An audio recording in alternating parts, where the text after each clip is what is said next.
6 দিনেও নিয়ন্ত্রণে আসেনি যুক্তরাষ্ট্রের লস অ্যাঞ্জেলেসের দাবানল। ভয়াবহ এই দুর্যোগে এখন পর্যন্ত অন্তত 24 জন নিহত হয়েছে, নিখোঁজ রয়েছেন অন্তত 16 জন। ধ্বংস হয়েছে 12,000 অবকাঠামো। দাবানল ছড়িয়ে পড়ার পেছনে বড় কারণ সান্তা আনা নামের একটি ঝোড়ো বাতাস, যা নতুন করে বাড়তে পারে।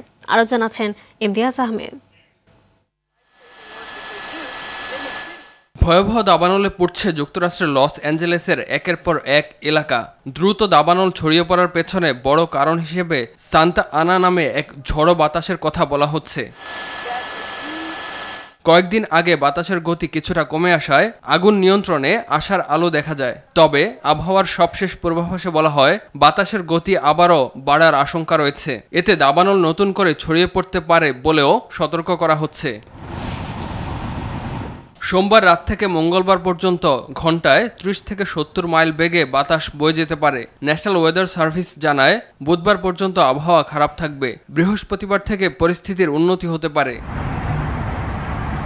বর্তমানে লস অ্যাঞ্জেলেসে 4টি দাবানল সক্রিয় রয়েছে। এর মধ্যে প্যালিসেডসের দাবানল আরও 1000 একর এলাকায় ছড়িয়ে পড়েছে। দাবানলে পড়েছে 22,000 একর এলাকা। ফায়ার সার্ভিস বলছে এ পর্যন্ত প্যালিসেডস দাবানলের মাত্র 11% নিয়ন্ত্রণে আনা গেছে। প্যালিসেডস ও লস অ্যাঞ্জেলেসের পূর্বাঞ্চলের এটন দাবানলকে সবচেয়ে ভয়াবহ বলা হচ্ছে।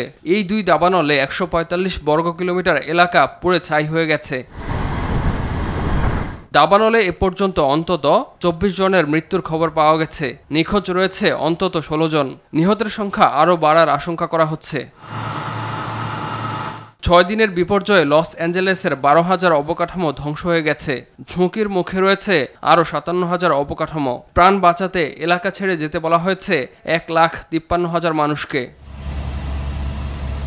ইমতিয়াজ আহমেদ, RTV।